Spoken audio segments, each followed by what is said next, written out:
Alors, bonjour à toutes et à tous. Je vous souhaite la bienvenue dans ce webinaire co-organisé par le Conseil national des achats et la plateforme de l'inclusion, qui nous aidera à comprendre l'essence des achats inclusifs et nous donnera les clés pour intégrer durablement l'inclusion dans une stratégie d'achat. Donc, je vais commencer par remercier chaleureusement l'équipe de la plateforme de l'inclusion, ainsi que Fanny Boujard, qui est responsable communication chez Saprena et qui viendra illustrer les freins à l'achat inclusif et nous partagera quelques pistes de solutions. Donc moi, je m'appelle Marine Bouvreau, je suis responsable administratif et développement au Conseil national des achats. Et pour celles et ceux d'entre vous qui ne connaissent pas encore notre association, je vais me permettre une très rapide présentation, ce ne sera pas très long. Donc le CNA, c'est une association loi 1901 qui a maintenant 80 ans d'existence et qui rassemble un réseau de 20 000 professionnels des achats, issus du privé comme du public et de structures de toute taille. Nous sommes un réseau d'influence auprès des institutionnels, de partage entre nos adhérents, de professionnalisation et d'innovation. Nous produisons chaque année des études et des livres blancs. Nous organisons en moyenne 200 événements par an en présentiel comme en distanciel. Et nous éditons 3 revues professionnelles que vous connaissez peut-être, qui sont Profession Achat, Acheton Public et Excellence Achat. Alors, le CNA place l'éthique parmi ses valeurs les plus fondamentales et porte les achats responsables dans son ADN. Par exemple, dès 2010, en association avec le médiateur des entreprises, nous avons créé une charte des relations fournisseurs et achats responsables, à laquelle est venu s'adosser un label sur la base du référentiel ISO 20400 en 2012 et intégrer les problématiques de responsabilité environnementale et sociétale dans ces pratiques achats, ça fait partie des 10 engagements de la charte relations fournisseurs et achats responsables. Récemment, nous avons également mis en place un groupe de travail, le Achat Lab Inclusion, qui a produit en 2024 un jeu qui s'appelle la Nouvelle Tour de Babel. Et ce jeu, il prend la forme de sessions de 3 à 4 heures avec un groupe d'une quinzaine de personnes maximum. Et il a pour objectif de permettre aux participants d'acquérir ou de consolider leurs connaissances sur la thématique de l'inclusion. Donc, il s'adresse à la fois aux acheteurs et aux parties prenantes de l'organisation afin de permettre de mettre en évidence les freins et les leviers d'action qui peuvent exister et d'identifier les bénéfices de l'inclusion au sein de l'organisation. Donc, l'objectif à l'issue de ce jeu, c'est de commencer à mettre en place un plan d'action concret. Si vous avez des questions, que ce soit sur ce jeu ou sur le Conseil national des achats, vous pourrez me les poser soit directement dans le chat, soit à l'issue de ce webinaire. Et je termine en vous précisant donc que ce webinaire sera enregistré et que de notre côté, le replay va être mis en place à disposition, va être mis en ligne à disposition des adhérents du CNA sur notre espace intranet dans la rubrique replay. Donc, je vais laisser la parole à Delphine qui va vous présenter la plateforme de l'inclusion et le marché de l'inclusion. Merci à tous. Merci beaucoup, Marine, et merci plus largement au CNA de partager avec nous l'audience pour promouvoir les achats inclusifs. Donc, je m'appelle Delphine Michaud, je suis experte achat au sein du marché de l'inclusion que je vous présente rapidement. Alors, ça, ce sont des slides sur la technique. S'il y a des problèmes de son ou d'image, vous pouvez cliquer en bas à gauche. Et n'hésitez pas à poser vos questions dans l'onglet, dans le bouton dédié en bas à droite. On tâchera d'y répondre au fil de ce webinaire et puis en fin de webinaire.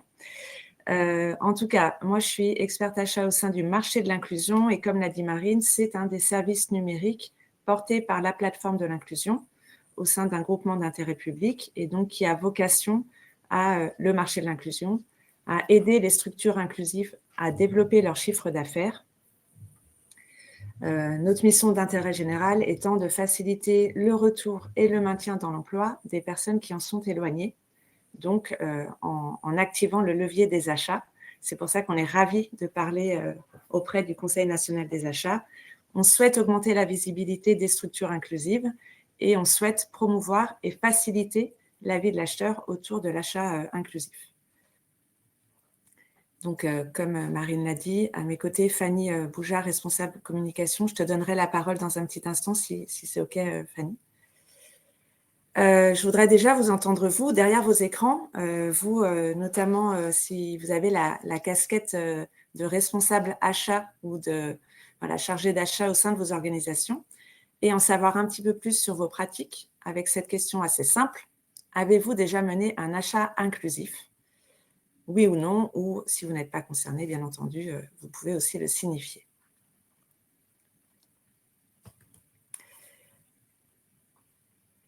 Alors, je vous laisse un peu de temps parce qu'on a une deuxième question juste derrière, si vous y avez déjà répondu, pour avoir un peu plus de précision. Si vous avez déjà mené un achat inclusif, est-ce que vous avez passé commande auprès de structures de l'IAE ou du STPA, ou des deux, ou vous ne savez pas? Et peut-être que vous ne savez pas parce que vous n'avez pas l'info ou parce que derrière ces acronymes, vous ne savez pas trop ce qui se cache.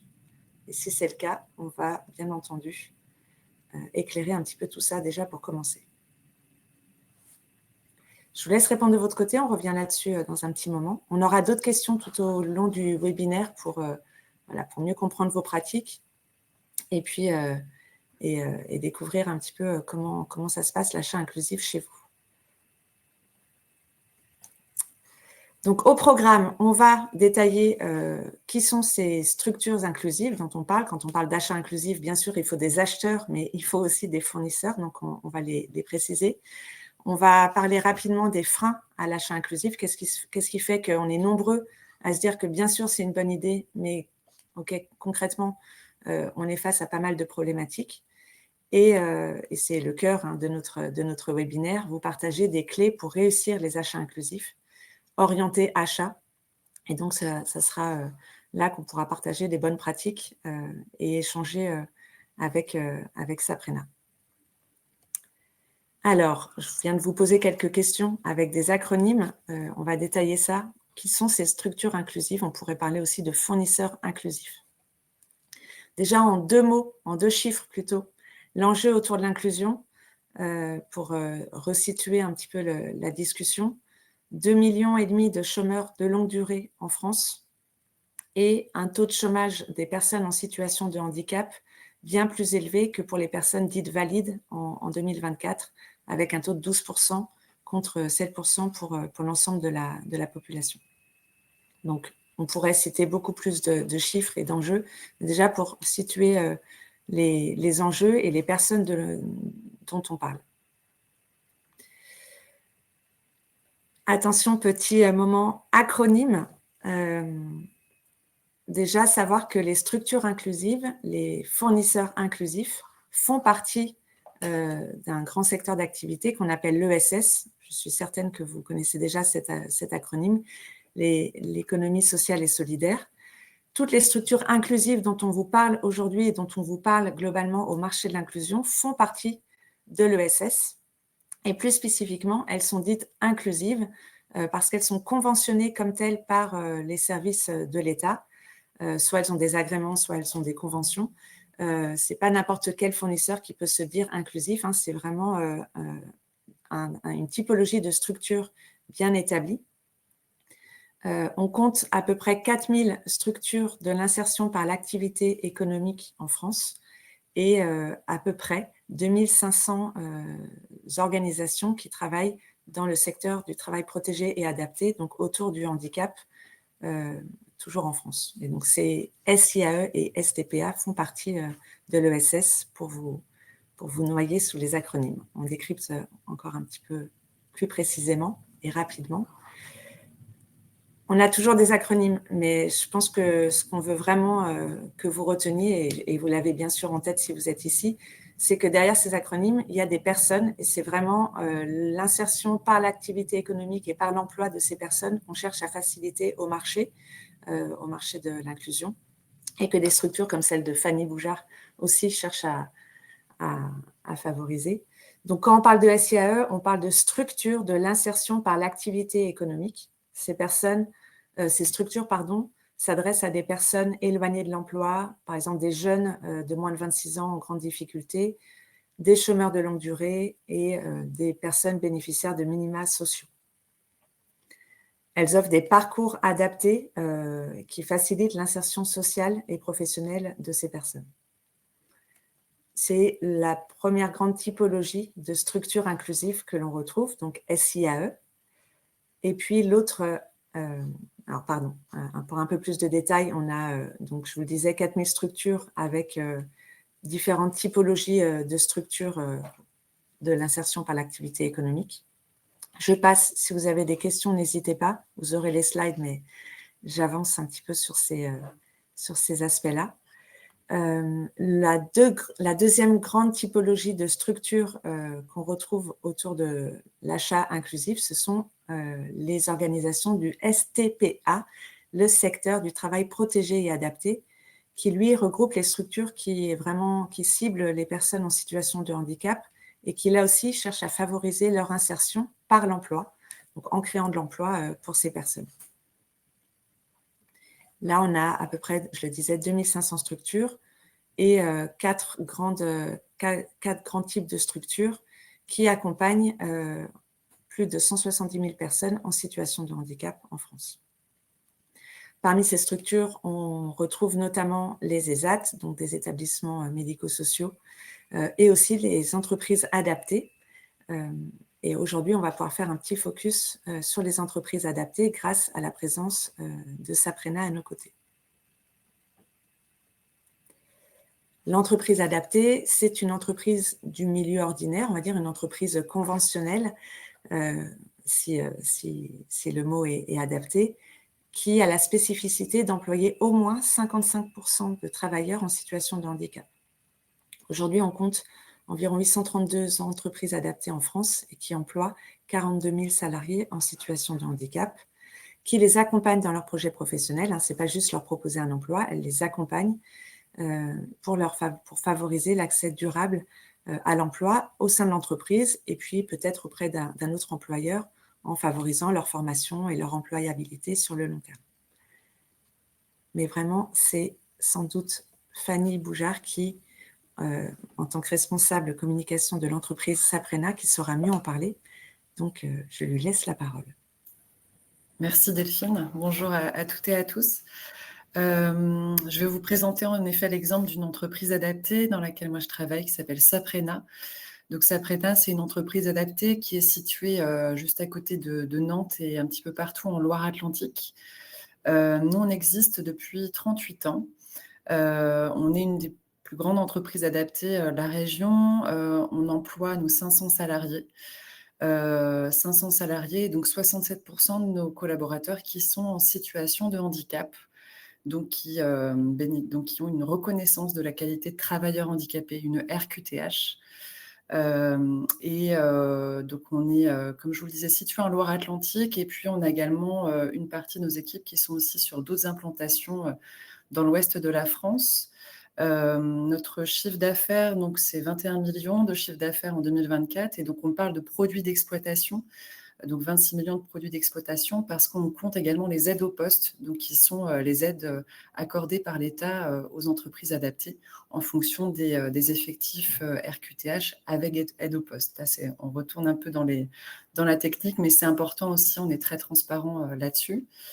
Notre particularité, c'est qu'on est en effet un acteur de l'économie sociale et solidaire et qu'on est également une coopérative. Donc notre modèle de gouvernance, on a un mode de gouvernance partagé dans lequel nos salariés peuvent devenir associés et prendre part aux décisions stratégiques et importantes pour l'avenir de l'entreprise. Et puis, plus récemment, on est devenu entreprise à mission.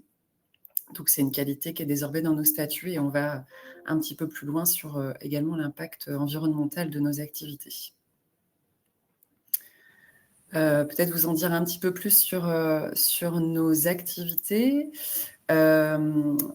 Qui sont très variés. C'est le cas en fait pour beaucoup d'ESAT, beaucoup d'entreprises adaptées. C'est dans notre ADN que d'être présent dans plein de secteurs d'activité. Ça nous permet aussi d'avoir une robustesse économique et de pouvoir créer de l'emploi et des passerelles aussi pour nos salariés et d'avoir aussi des parcours de mobilité interne. Nous, aujourd'hui, Saprena, on intervient pour les entreprises et collectivités en prestation de services. Donc, on fait de la création et de l'entretien d'espaces verts, du nettoyage, de la propreté, des services associés. Ça, on va dire, c'est nos prestations de services qui sont les prestations sur lesquelles on a des prestations à forte main-d'œuvre, comme on le dit. Ça nous permet vraiment de créer de l'emploi, parce que ça, c'est des prestations qu'on réalise à travers nos agents. Et puis, on a également des prestations industrielles, où là, on va intervenir sur tout ce qui est flux logistique, mais également donc la gestion de magasins, ça va être de la gestion de flux logistique de blanchisserie, de la maintenance également. On travaille dans l'économie circulaire sur la maintenance d'outillage pour l'industrie. On fait également du conditionnement de produits d'hygiène et de cosmétiques. Donc, on a des ateliers avec des lignes semi-automatisées. On a également lancé notre propre marque de produits d'hygiène en grande surface, pour le moment en Loire-Atlantique, qui s'appelle Unique. Et enfin, on fait également de la restauration collective en liaison froide pour des établissements médico-sociaux, collectivités. Et puis, on a également un restaurant et du traiteur. Donc, vous voyez, on intervient dans plein de secteurs différents. Comme c'est le cas, en effet, dans pas mal d'organisations du STPA, donc du secteur du travail protégé et adapté. Et une petite spécificité non, là aussi quelque chose qu'on retrouve dans pas mal d'organisations du secteur, mais là En effet, on est, comme tu le disais Delphine, des entreprises classiques, et on a des donneurs d'ordre, comme toute entreprise, comme tout fournisseur. Et donc, on a le même niveau de qualité et d'engagement qu'une entreprise classique. À titre d'exemple, chez Saprena, depuis 2012, on est certifié sur la qualité et l'environnement, donc sur nos process et notre système de management, en étant ISO 9001 et 14001. On a également la partie, c'est l'équivalent de l'ISO 9001 sur l'aéronautique, en étant certifié EN 9100. Et puis, on est en capacité de conditionner les produits de nos clients qui sont eux-mêmes certifiés EcoCert, Cosmos et Éco-Détergent. Donc, ça nous permet de travailler, d'avoir vraiment, comme je vous le disais, le même niveau de qualité, et puis d'avoir des donneurs d'ordre, que ça soit des grands clients industriels type Airbus ou Dassault, de travailler avec Air France, et puis avec des marques grand public sur nos produits, sur notre activité de conditionnement. Et puis, on travaille également beaucoup avec des collectivités et acteurs publics, là plutôt en local, comme des bailleurs sociaux également, CDC Habitat ou encore Nantes Métropole.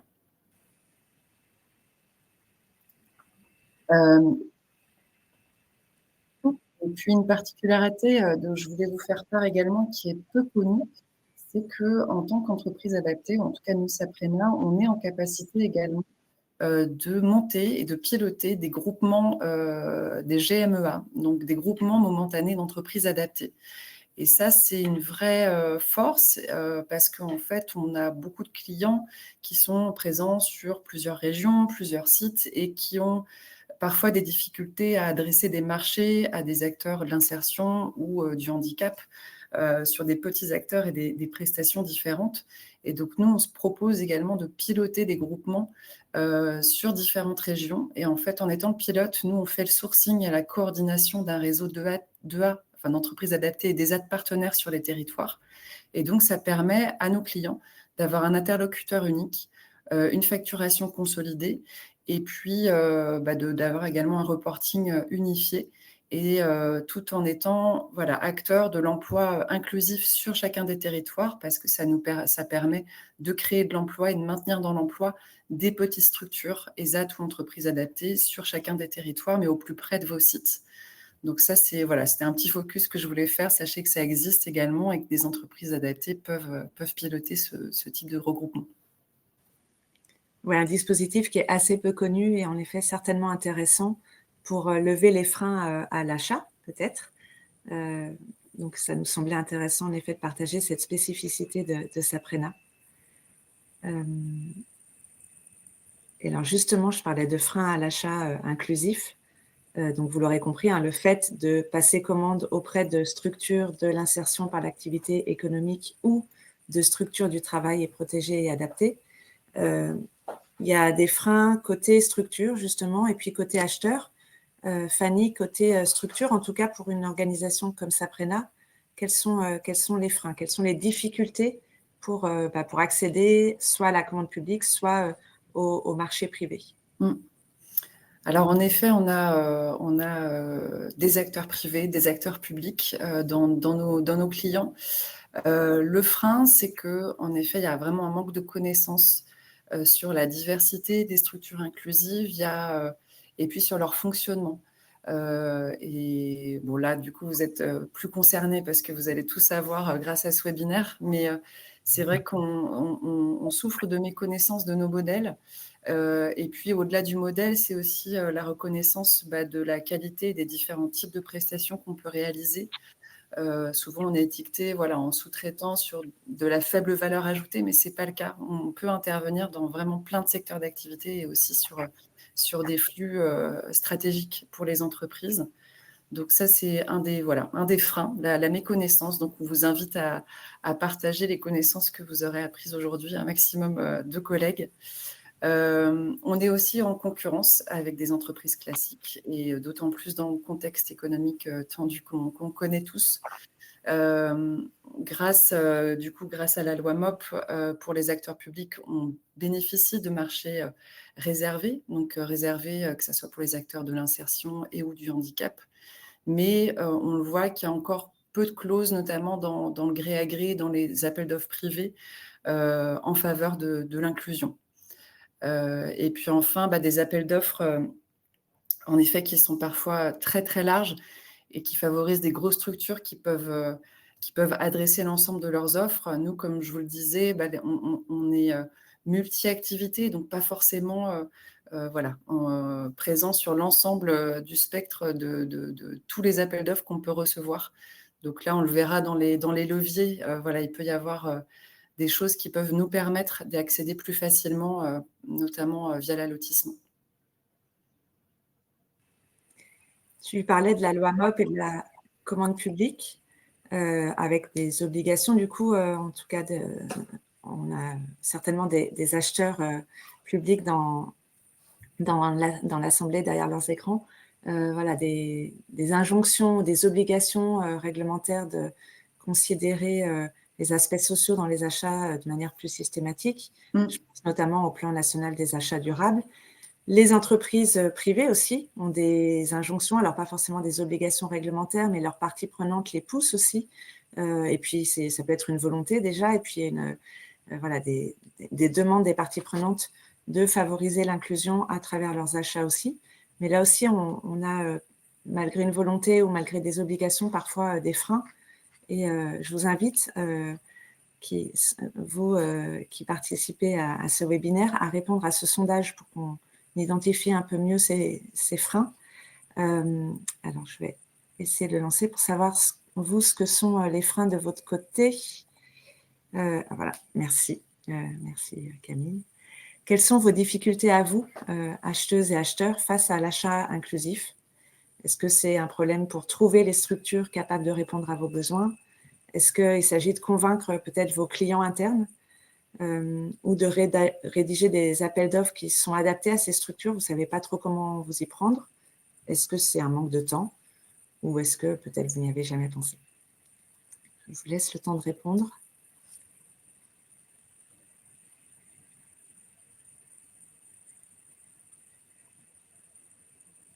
On a bien sûr, en tant que marché de l'inclusion et comme on est en contact et avec les structures et avec des acheteurs publics ou privés, on a bien sûr notre idée sur le sujet, mais c'est vraiment intéressant d'avoir vos retours aussi. Donc, n'hésitez pas à participer au sondage et puis, encore une fois, à poser vos questions dans l'onglet questions ou commenter dans le chat.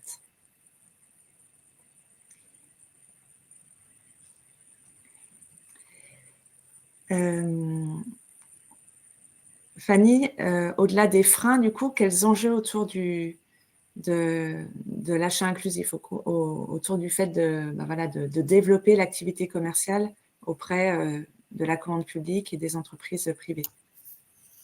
En effet, nous, l'enjeu du développement économique est super important parce qu'on ne peut pas avoir d'impact social sans développement économique. C'est vraiment nous les deux qui se répondent Et donc, on a besoin de vous, on a besoin des donneurs d'ordre parce que, en fait, voilà, chez Saprena, en tout cas, c'est un autre mode d'organisation du travail.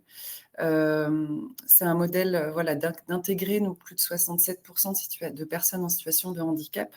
On parle chez nous, juste le focus, c'est beaucoup de handicaps invisibles, en tout cas dans notre entreprise adaptée. C'est des handicaps liés à des accidents de la vie, des maladies invalidantes, des inaptitudes.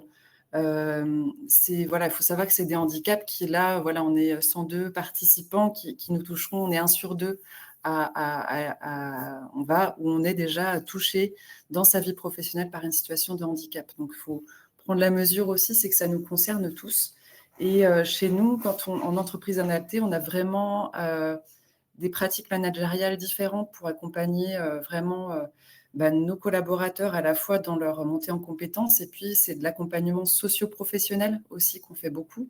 Notamment, nous, une assistante sociale qui est présente quasiment à temps plein chez nous. Voilà, c'est ce type d'investissement qui fait qu'on n'a pas la même structure économique non plus qu'une entreprise classique. On a aussi des cadences qui sont adaptées au public qu'on peut accueillir. Et puis, du fait qu'on ait des populations plus fragiles dans nos effectifs, font qu'on a aussi un taux d'absentéisme malheureusement plus élevé qu'une entreprise classique. Mais on a un engagement super fort dans nos équipes et donc on a moins de turnover parce qu'on a aussi des personnes qui sont hyper engagées, qui se tiennent également à ce métier et à la carrière qu'ils peuvent faire dans une entreprise adaptée.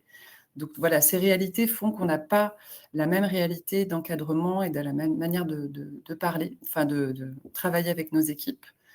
Et puis, on a également une forte dépendance aux politiques publiques parce qu'aujourd'hui, et grâce notamment à l'engagement des collectivités et de l'État et à la loi MOP, on peut accéder à des marchés publics et à la commande publique à travers les marchés réservés ou des clauses. Mais on est également dépendant des alternances politiques dans les collectivités, des baisses budgétaires qu'on peut avoir. Et donc, on a le besoin de nous développer encore plus largement auprès des acheteurs publics et également auprès des acteurs privés, parce que ce sont les acteurs aussi économiques sur nos territoires. Et donc, pour sécuriser également ce ratio entre la commande publique et la commande privée, on a besoin de développer, nous, le gré à gré et d'avoir davantage accès à la commande privée également. Ok, et puis c'est sans doute important de rappeler aussi, enfin ça a été dit précédemment, mais que malgré la population que vous encadrez, la typologie de vos employés et peut-être les problématiques qui ont été évoquées, il y a un fort taux d'encadrement pour maintenir une qualité, hein, ça a été dit, mais je tiens à le repréciser, qui fait que vous êtes au niveau d'entreprise, on va dire, plus conventionnelle, et du coup, forcément, c'est un coût économique qui… Tout à fait. Un modèle économique un peu plus compliqué pour l'équilibre, mais vraiment intéressant en termes d'inclusion. Dans les mots là que j'entends beaucoup territoire. C'est aussi, on ne l'a pas trop dit jusqu'à présent, mais une bonne façon pour les organisations, commandes publiques, entreprises privées, de s'ancrer un peu plus dans le territoire, de répondre à des problématiques achats, peut-être de relocalisation ou de renforcement des chaînes d'appro, à l'heure où je ne vous apprends rien, vous, en tout cas aux adhérents du CNA, les chaînes d'appro sont un peu chahutées, c'est un euphémisme, et du coup, c'est une super opportunité, moi je trouve, de trouver des alternatives qui font sens socialement, mais qui font aussi sens économiquement. Et en termes de résilience et de durabilité de la chaîne d'appro, c'est vraiment des acteurs à aller découvrir.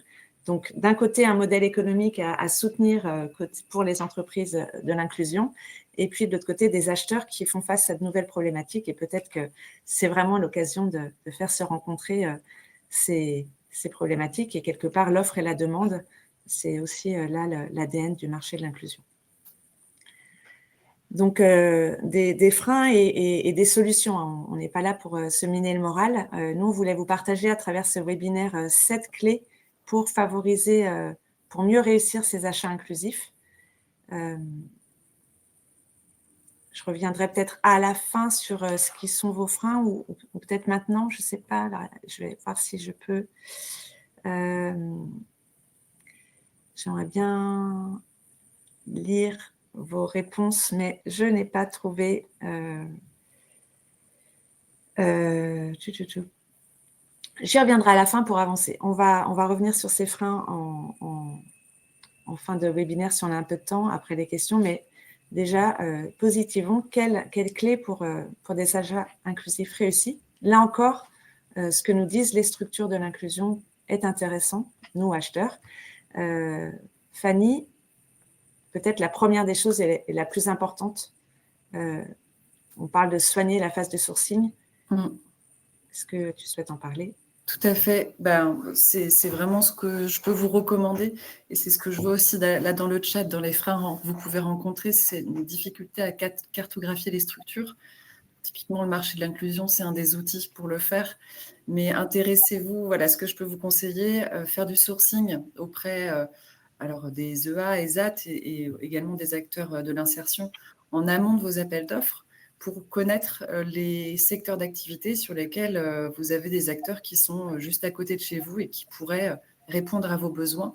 Donc ça, c'est la première phase et vous le verrez, il y a différents moyens de le faire. Donc le marché de l'inclusion, puis je sais que nous, Saprena, on a également participé à la première édition des portes ouvertes des ESAT et EA qui était organisée par Osmose en mai dernier.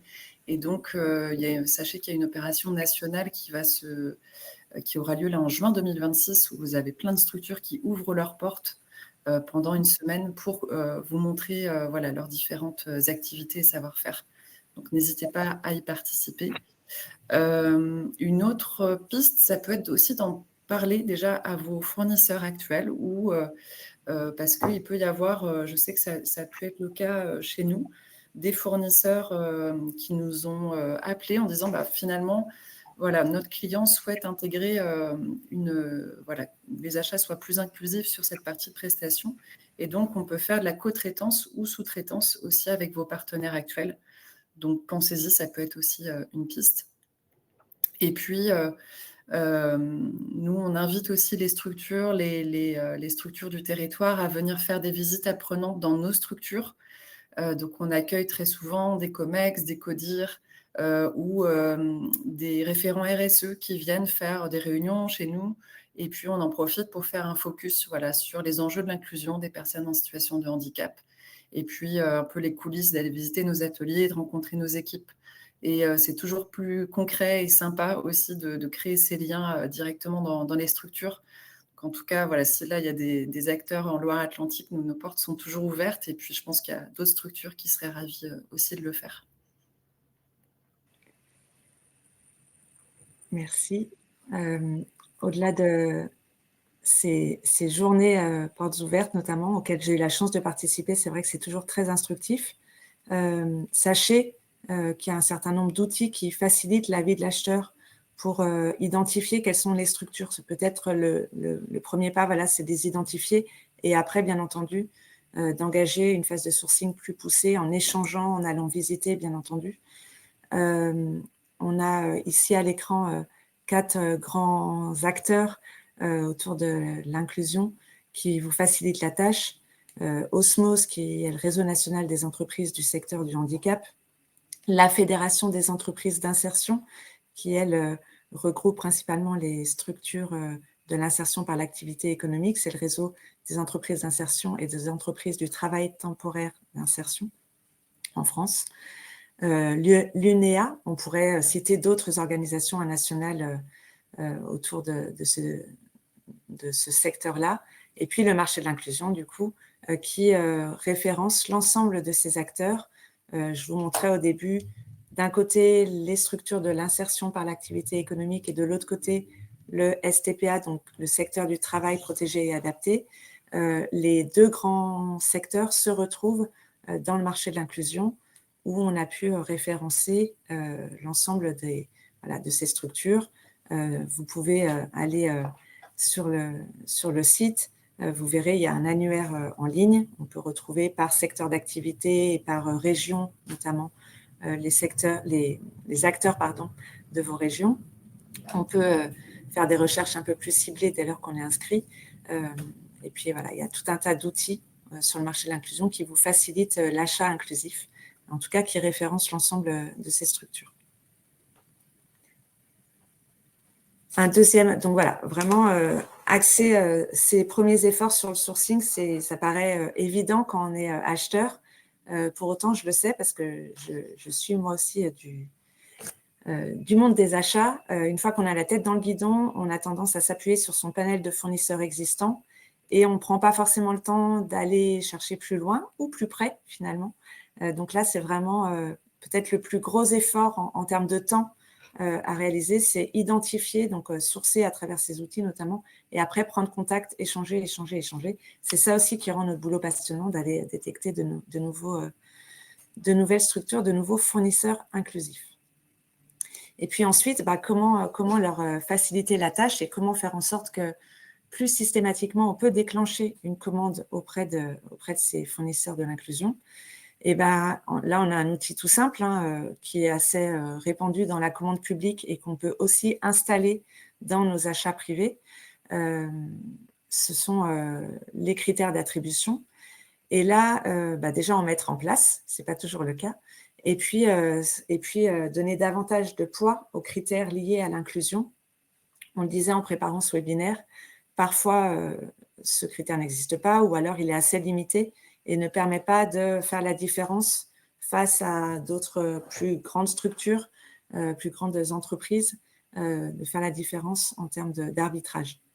Donc, voilà, si on se lance dans une démarche d'achat inclusif, ça veut dire se donner les moyens de faciliter cet achat et peut-être accepter que sur certains types d'achats, on renforce ce critère pour donner plus de poids aux offres des structures inclusives. On peut aussi, à travers nos critères d'attribution, valoriser la qualité de l'action d'inclusion, je pense et l'action d'insertion que portent les structures. Alors, c'est plus ou moins pertinent selon qu'on parle de structures de l'insertion par l'activité économique ou de structures du travail protégé et adapté. Mais on peut, par exemple, aller départager des offres que l'on reçoit de nos fournisseurs sur la base du taux de personnes qui sortent directement dans l'emploi, que ce soit en CDI ou en CDD de ces structures, ou du taux de poursuite en parcours d'insertion. Le taux d'encadrement aussi, Fanny en parlait, c'est important. C'est un gage de qualité de ce que vous obtiendrez à travers vos achats. C'est aussi un gage d'insertion réussie, puisque les personnes accompagnées le sont d'autant mieux, bien entendu, que le taux d'encadrement est fort. Donc voilà, il y a des façons de valoriser l'action d'inclusion aussi portée par des entreprises et bien sûr par les structures de l'inclusion. Donc sourcer, utiliser les critères d'attribution si c'est pertinent, pourquoi pas. Multiplier les marchés avec clauses sociales. Alors là, je sais que s'il y a des acteurs de la commande publique dans l'Assemblée, ils vont comprendre ce dont on parle. Peut-être que dans le privé, c'est moins répandu. Et pourtant, c'est une pratique qui explose, qui se développe vraiment beaucoup depuis quelques années. C'est le fait d'intégrer dans ces appels d'offres et donc dans ces cahiers des charges une condition d'exécution qui permet de réserver une partie des heures de travail à la réalisation d'une action d'insertion. Soit directement des personnes qui viennent, des personnes en insertion qui viennent travailler pour la réalisation de ce que l'on achète, ou par exemple des actions d'insertion autour de la formation, de la découverte de nouveaux métiers. Là, on peut être assez créatif.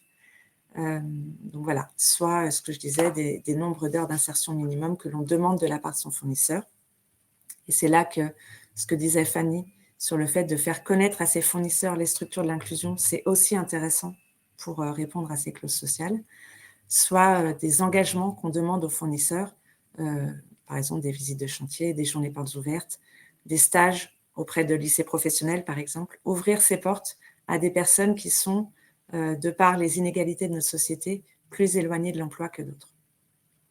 Ça se fait bien sûr dans la commande publique, ça se fait très bien aussi dans l'achat privé, bien sûr en discutant avec ses fournisseurs, bien sûr en leur donnant des outils pour, par exemple, eux-mêmes aller sourcer dans l'inclusion, dans les structures inclusives, peut-être leur faire connaître aussi les facilitateurs de la clause sociale qui sont au niveau des territoires. Je vous donne plein de pistes là ensuite à aller creuser, mais il y a plein de choses à faire et tout un écosystème qui est là pour faciliter l'achat inclusif. Donc ça peut être aussi à travers ces clauses. On peut aussi décider d'allotir nos appels d'offres, c'est-à-dire de les diviser en plus petites parties, en plus petits lots. Là, ça vient répondre à l'enjeu qui était évoqué plus tôt, le fait que parfois des structures de l'inclusion se retrouvent face à des mastodontes qui sont capables de proposer pléthore de services. Et du coup, s'il y a un appel d'offres qui couvre soit de nombreuses régions, soit de nombreux secteurs d'activité, eh bien, de facto, des structures de l'inclusion ne vont pas pouvoir se positionner. Nous, côté achat, on peut changer les choses. On peut diviser nos appels d'offres et vérifier que des structures de l'inclusion pourront proposer leurs services parce que zone géographique plus limitée ou parce que périmètre ou secteur d'activité plus limité. Ça favorise bien sûr la participation des structures de l'inclusion à nos appels d'offres. Ça stimule la concurrence, et on aime toujours ça, acheteurs normalement, de stimuler un peu la concurrence. Ça répond bien entendu à nos enjeux de mener des achats plus locaux. Et donc, à travers cette diversification, ça nous permet de sécuriser nos chaînes d'appro.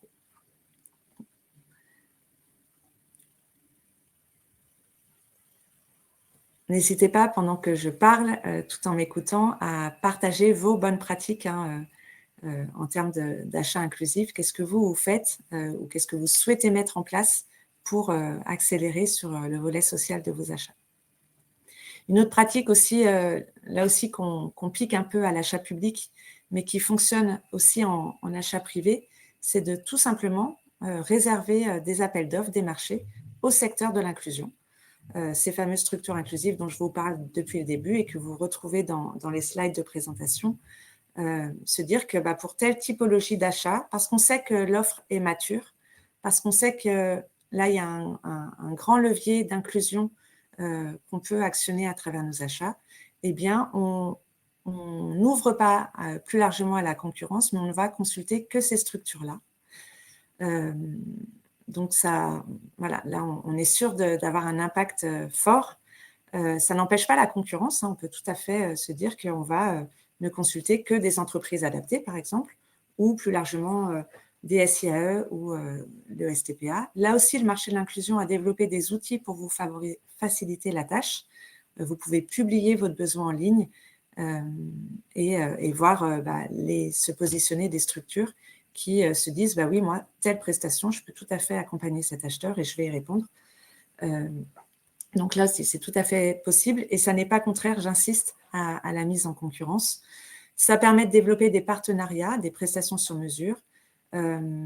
Ça permet de maximiser son impact. Et puis là, je reprends les mots de Fanny tout à l'heure qui nous a fait découvrir le GMEA. On peut réserver des marchés, même si on n'a pas pu diviser ce marché et l'allotir, peut-être qu'un seul interlocuteur pourra nous permettre de ne faire travailler que le secteur de l'insertion ou le STPA. Et c'est notamment le rôle des GMEA, comme le présentait tout à l'heure Fanny. Donc, pour rappel, vous n'avez qu'un seul interlocuteur, vous avez un impact décuplé puisque indirectement, vous faites travailler plein de structures de l'inclusion et donc des personnes éloignées de l'emploi, tout en limitant toutes les procédures administratives dont, j'en suis sûre, vous aimez bien vous passer. Est-ce que tu veux peut-être illustrer là-dessus, Fanny ou... Oui, alors c'est typiquement en effet sur les appels d'offres privés. Nous, ça a pu être le cas récemment. On a eu 2 acteurs, mais du coup, voilà, ça reprend la première bonne pratique qui est celle de faire du sourcing, parce qu'ils sont venus nous voir en nous disant... là, c'était l'exemple de Système U, par exemple, qui a plusieurs sites, soit des centrales, des dépôts, des plateformes logistiques, et ils ont souhaité réserver l'entretien des espaces verts, la prestation d'entretien des espaces verts à des acteurs plutôt du handicap. Alors, à la fois, ça peut être aussi pour un des leviers dont on n'a pas parlé, c'est aussi l'OETH, c'est l'obligation d'emploi des travailleurs handicapés. Parce qu'en faisant appel à des ESAT ou entreprises adaptées, si vous n'êtes pas aux 6% d'OETH, vous pouvez également bénéficier d'un avantage, d'une déduction partielle de votre taxe AGFIP. Donc, c'est aussi un des gros leviers. Mais en tout cas, voilà, eux ont fait du sourcing, sont venus mettre en concurrence, savoir si en effet les acteurs étaient en capacité de répondre à la demande. Et ensuite, ils ont lancé du coup une consultation auprès de différentes structures pour l'entretien de ces espaces verts. Ça a pu être le cas aussi sur, plus dernièrement, La Poste, hein, sur des prestations de nettoyage. Donc, on le voit en effet apparaître. En tout cas, on a eu des belles propositions cette année d'acteurs privés. Super. Merci pour l'illustration. On reparle un peu de convaincre en interne et cet argument en lien avec la contribution au ETH peut être une façon de convaincre, bien entendu. Avant ça, un petit mot sur le fait, là encore, pour faciliter l'accès à vos appels d'offres, à vos commandes, à ces structures de l'inclusion, un enjeu autour des exigences administratives et des grands cahiers des charges qu'on envoie pour se couvrir. Hein. On a des risques à gérer, donc c'est bien normal. Mais voilà, de par les modèles économiques de ces structures, c'est parfois compliqué de pouvoir répondre à l'ensemble des exigences. Non pas qu'elles ne sauraient pas faire, mais d'abord, il faut s'y retrouver et puis avoir le temps. Donc, quand on structure une démarche d'achat inclusive et qu'on entend vraiment favoriser le développement commercial de ces structures, on peut avoir en tête des bonnes pratiques qu'on peut avoir en tête pour tout fournisseur d'ailleurs, en termes de documents, exiger l'essentiel et une seule fois. Autant que possible, préparer des cadres de réponse simplifiés. Ça, c'est intéressant pour ces structures, ça permet de répondre plus vite. Et puis nous, enfin côté achat, je dis nous parce que je me mets toujours avec ma casquette d'acheteuse, ça permet aussi d'analyser plus rapidement les réponses. Bien sûr, adopter un langage clair et accessible. J'ai vu passer parfois des appels d'offres avec, en introduction de chaque demande ou de chaque nouveau document à remplir, un paragraphe introductif et explicatif. Pourquoi ce document, à quoi il sert, et voici les éléments clés à produire. C'est tout bête, c'est un travail de préparation, mais une fois que c'est fait pour tous nos appels d'offres. Et ça permet vraiment de faciliter les choses pour ces structures. Et puis, bien entendu, il y a un enjeu autour de la formation en interne et puis aussi d'accompagnement de ces fournisseurs. Ça passe par le fait de mieux les connaître. On en revient toujours au sourcing. Hein. Pour moi, c'est vraiment l'élément clé. Former et accompagner à répondre aux appels d'offres, si vous en avez les moyens. Ça peut être aussi une façon de répondre à cette problématique dans vos freins autour de l'achat inclusif de non-réponse et d'appels d'offres infructueux. Peut-être que ça nécessite d'accompagner un peu plus spécifiquement les fournisseurs, au moins dans un premier temps, pour répondre à ce frein et pour avoir un meilleur taux de réponse à nos appels d'offres. Et puis, dernière clé qui résonne un petit peu avec ce que je viens de dire, pour faciliter ou favoriser l'achat inclusif, c'est d'accompagner pour progresser. C'est une démarche d'amélioration continue, comme la démarche d'achat responsable plus largement d'ailleurs, qui nécessite de former ces équipes, les acheteurs, mais aussi les prescripteurs, peut-être de sensibiliser vos directions financières et vos ressources humaines aux avantages fiscaux de sous-traiter au secteur du travail protégé et adapté. C'est ce que disait Fanny à l'instant. Sous-traiter, passer des commandes à ce secteur, ça permet de réduire la contribution qui est due si on n'arrive pas à employer 6%, à répondre à son obligation d'emploi de travailleurs handicapés, qui s'élève à 6% de ses effectifs. Et puis, recueillir les retours d'expérience et les bonnes idées et les partager en interne et aussi en externe. Je vous invite, et votre présence ici atteste du fait que vous êtes friand de ce genre de démarche, mais de partager les bonnes pratiques, de participer à des groupes de travail sur l'insertion et là encore d'échanger avec les structures d'insertion sur le territoire. C'est vraiment très riche et on en revient encore une fois à cette phase de sourcing, mais échanger et sourcer, c'est le meilleur moyen de découvrir la variété et la qualité des prestations qui peuvent vous être proposées et qui viennent répondre à vos besoins. On est aux achats, on doit répondre avant tout à des besoins et gérer des risques. Les structures inclusives peuvent vous permettre de répondre à ces risques et de répondre à vos besoins, et en plus d'avoir un impact social vraiment concret.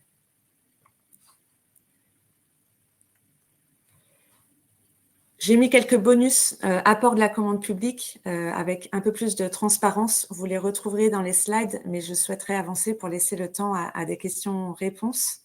En résumé, en tout cas, vous avez, et notamment on peut les retrouver sur le marché de l'inclusion, mais énormément de fournisseurs performants, ces structures de l'inclusion, qui sont présentes sur tous les territoires, qui couvrent plus de 150 secteurs d'activité, qui sont innovants et flexibles, qui s'adaptent à vos besoins. Donc, contactez-les. Elles sont performantes, on l'a vu, hein, des gages de qualité, on l'a vu avec l'exemple de Saprena. Certaines qui sont peut-être capables de travailler dans des milieux aux contraintes de santé-sécurité un petit peu plus fortes. Et là, toutes les certifications et labels que vous retrouverez, notamment sur le marché de l'inclusion, parce qu'on retrouve toutes ces infos sur chaque fiche, peuvent vous aider à identifier les bons acteurs. Ça, je l'ai déjà dit. Ça vous permet de maîtriser vos risques achats, de capter de l'innovation aussi. J'avance un petit peu vite pour vous laisser le temps pour nous laisser le temps de prendre vos questions. Et puis, je le répète, le marché de l'inclusion qui est là pour vous aider, pour rendre plus visibles les structures et vous aider, vous, côté achat, à mieux identifier et plus rapidement les structures qui peuvent vous répondre. On peut aussi vous aider à analyser le potentiel inclusif de vos achats. Vous pouvez, sur le marché, lancer une phase de sourcing, le prélude à de futurs échanges.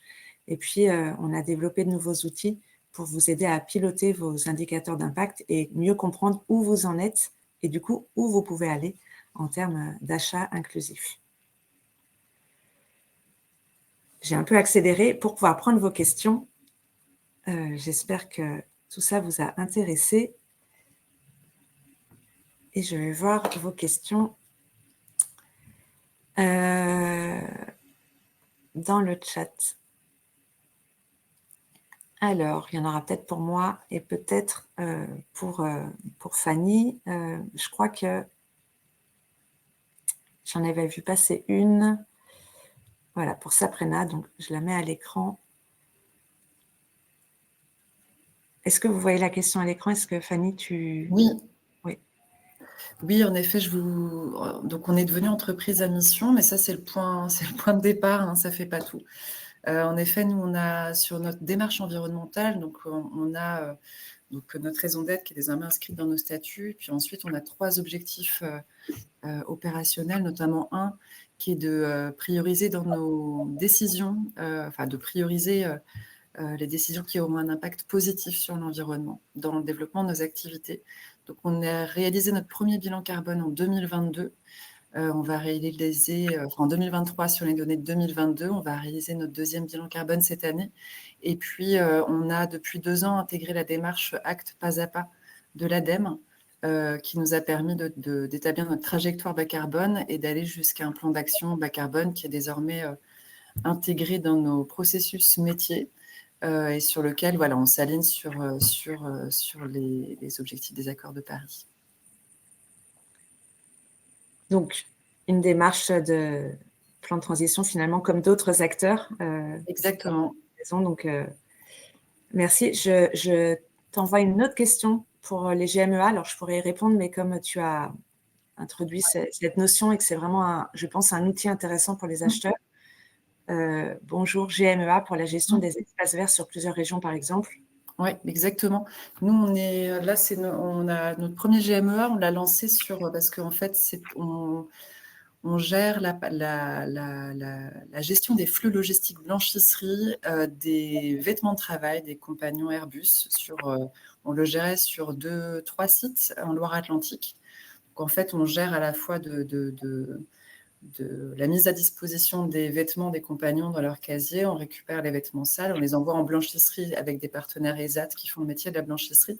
Et nous, on les récupère ensuite et on les remet à disposition dans les casiers avec également des permanences de la maintenance, etc. Et on va même jusqu'au réemploi des textiles qui sont en fin de vie.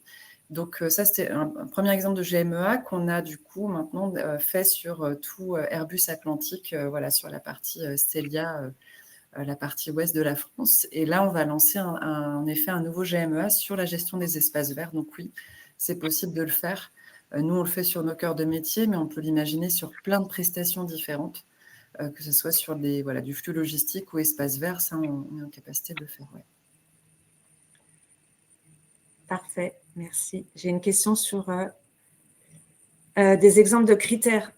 Donc, des critères, ça peut être tout simplement, dans nos critères, bien entendu, on va avoir des critères autour du prix, autour de la capacité, la conformité technique de l'offre qui est devant nos yeux avec notre cahier des charges.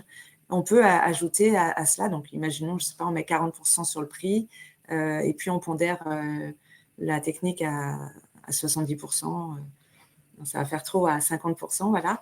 On peut dire que 10% sera attribué à une démarche d'inclusion. Donc, un exemple de critère ici, c'est à faisabilité technique égale, par exemple, nous favoriserons les structures de l'inclusion, tout simplement. Et donc, après, l'idée, c'est de donner un poids plus ou moins fort selon la maturité de son marché, bien entendu, et selon sa connaissance du marché. Ce qui est bien avec le critère, c'est que ce n'est pas trop engageant. Donc, ça peut être un moyen de tester le marché, justement, son marché fournisseur. Et voilà, c'est simplement de le libeller comme tel. On favorisera, on donnera plus de points aux structures de l'inclusion. Et puis, comme je le disais, on peut aller un peu plus loin ensuite et dire, on va, au-delà de favoriser ces structures, valoriser l'action d'insertion. Donc, ça peut être, par exemple, autour de 2 structures de l'inclusion, on va donner plus de points à celle qui a, je ne sais pas, un taux de sortie en emploi plus fort ou celle qui a un taux d'encadrement plus fort. Là aussi, bien entendu, c'est à évaluer et à déployer selon le caractère de votre achat. Je me garderai de vous donner des critères tout faits. C'est vraiment à adapter aux achats, mais on peut être quand même assez créatif pour favoriser telle ou telle structure et démarche d'insertion. J'ai alors des remarques sur le fait de faire appel aux facilitateurs de la clause sociale du territoire. Oui, je l'ai dit et je suis bien d'accord, c'est important. Je prends une question, je ne suis pas sûre de comprendre la teneur de la question. Bonjour, pourquoi Ecovadis note l'ESS de la même manière que les fournisseurs de premier rang? Je vous propose peut-être de reprendre contact en dehors pour repréciser la question, parce que mais d'ores et déjà, les fournisseurs de l'ESS, donc de l'économie sociale et solidaire, parmi lesquels les structures de l'inclusion dont on a parlé aujourd'hui, peuvent être vos fournisseurs de premier rang. D'accord, ça peut être vos fournisseurs directs. Ça peut être des fournisseurs de vos fournisseurs, donc des fournisseurs de second rang, mais là, ce dont on a parlé aujourd'hui à travers l'achat inclusif, c'est principalement de faire travailler ces structures de l'inclusion en tant que fournisseurs de premier rang. Et peut-être, alors il est déjà midi 1, donc je vais peut-être clore là-dessus et juste rappeler que si Ecovadis, c'est vraiment un des outils qu'on utilise pour évaluer la maturité RSE de ses fournisseurs. Eh bien, si c'est là notre enjeu, peut-être que j'aurais envie de conclure avec ça. Les structures de l'inclusion, je pense que c'est les fournisseurs à la maturité RSE la plus forte, puisque leur raison d'être et leur activité est au cœur du sujet et au cœur de l'inclusion, avec souvent une très bonne prise en compte des enjeux environnementaux, plein d'offres autour de l'économie circulaire, des plans de transition carbone, comme l'évoquait Fanny. Donc, peut-être que pour satisfaire à cette demande, c'est là la solution d'aller sourcer auprès de ces structures de l'inclusion. Si je n'ai pas eu le temps de répondre à toutes les questions, je le ferai en dehors et je reprendrai contact avec vous pour y répondre. Il est déjà midi 2, le temps de clore ce webinaire. Je vous remercie de votre écoute, d'avoir été si nombreux à assister à ce webinaire. Comme l'a dit Fanny, n'hésitez pas à en parler autour de vous, de ces structures et des outils qu'on vous propose au marché de l'inclusion pour faciliter l'achat inclusif. Un grand merci au CNA pour ce partenariat. On espère développer d'autres webinaires pour répondre à vos attentes sur les achats inclusifs. Et un grand, grand merci à Fanny et à Saprena pour sa présence et son témoignage sur les freins à l'achat inclusif côté structure de l'inclusion, mais surtout les bonnes pratiques pour avancer ensemble sur ce sujet. Merci beaucoup. Eh ben, un grand merci à Delphine et Fanny pour ce webinaire qui a été passionnant et merci à tous pour votre participation. Très bonne journée. Merci, au revoir. Très bonne journée à tous.